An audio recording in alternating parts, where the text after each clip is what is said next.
Olá, caros alunos. Na aula de hoje, a gente vai tratar mais uma estrutura de dados chamadas de filas. Esse assunto é bem curto em relação aos demais.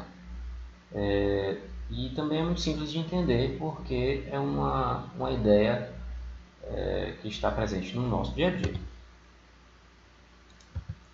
Vou começar aqui com essa imagem. A fila de um atendimento, né? Possivelmente uma fila de um banco. Como é a estrutura organizacional de uma fila? Vamos pensar um pouco. Bom, as filas são estruturas de dados que armazenam os elementos de maneira sequencial, linear, né? Da mesma forma da estrutura de dados pilhas. As filas têm suas operações mais restritas do que as operações das listas. Possuem prioridades na remoção de seus elementos. O que diferencia a fila da pilha é a ordem de saída dos seus elementos. Numa pilha, enquanto que a política de acesso é o último que entra, é o primeiro que sai, na fila, a política de acesso é conhecida como FIFO, First In, First Out. Primeiro a entrar é o primeiro a sair. A ideia fundamental da fila é que só podemos inserir um novo elemento no final da fila e só podemos retirar o elemento do início. Então, gente, na dúvida, é só lembrar como é que funciona a fila na prática, tá? Você não vai se confundir. Quais são as operações associadas a filas? São essas aí, ó. Criar uma fila vazia, testar se a fila está vazia, obter o elemento do início da fila, obter o elemento do fim, inserir um elemento no fim e retirar um elemento da fila. São essas operações, você tem que aprender, tá?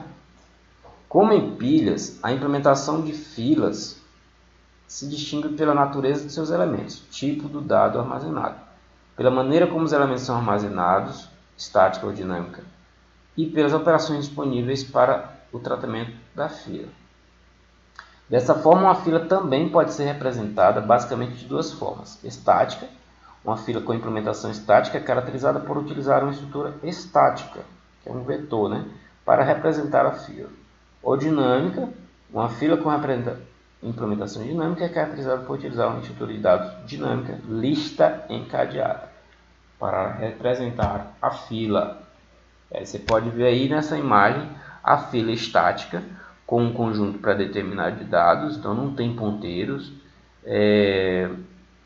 Nessa primeira imagem é um vetor após a chegada de 4 indivíduos, José, Maria, João, Joana.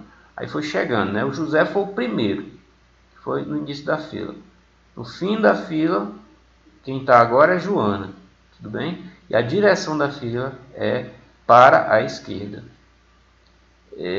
Nessa segunda imagem, a fila é representada por vetor após a saída de 2 indivíduos. Saiu José, saiu Maria, e ao início da fila ficou João. E Joana ainda está em último, né? Continua em último.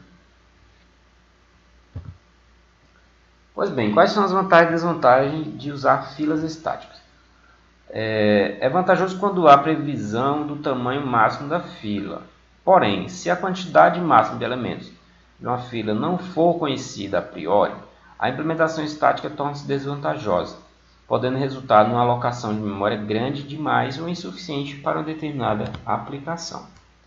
As filas também podem ser implementadas dinamicamente, representada por uma lista simplesmente encadeada, no qual cada nó guarda uma referência para o próximo nó da lista. Como teremos que inserir e retirar elementos das extremidades opostas da lista, que representarão o início e o fim da fila, será preciso usar duas referências, início e fim, que apontam respectivamente para o primeiro e para o último elemento da fila.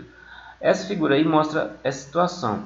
Quando se deseja retirar um elemento da fila, no caso da fila do banco, um cliente será atendido. Basta remover o nó do início da fila e fazer com que o início referencie o sucessor do nó removido. Com essa caixinha vermelha aí. Na imagem aí à direita é um processo de remoção, tá? Então, se você remover o apontador de início tem que, ao invés de apontar de José, passa a apontar para Maria. Da mesma forma, para inserir um elemento na fila, no caso da fila do banco, um novo cliente chega. Basta acrescentar à lista um sucessor para o último nó, referenciado por fim, e fazer com que esse fim referencie este novo nó. Sobre as vantagens e desvantagens de fila dinâmica. É vantajosa quando não se conhece o tamanho máximo da fila. Dessa forma, à medida que desejamos inserir novos elementos na fila, basta alocar um espaço de memória adequado e inserir este novo elemento. Porém, como em listas encadeadas, a principal desvantagem da implementação dinâmica está no fato de que um elemento da fila sempre conterá uma referência para o outro elemento da pilha, o que gera uma utilização maior de memória. Tá? Então, concluindo, a gente viu hoje nesse vídeo as filas, né, que não é nada complicado,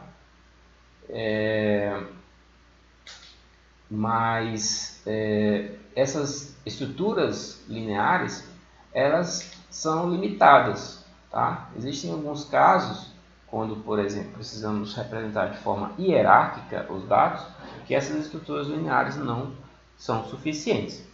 Daí a gente precisa estudar árvores, que é para um tema da unidade 2. Então, por hoje é só. Bons estudos, caros alunos, e até a próxima.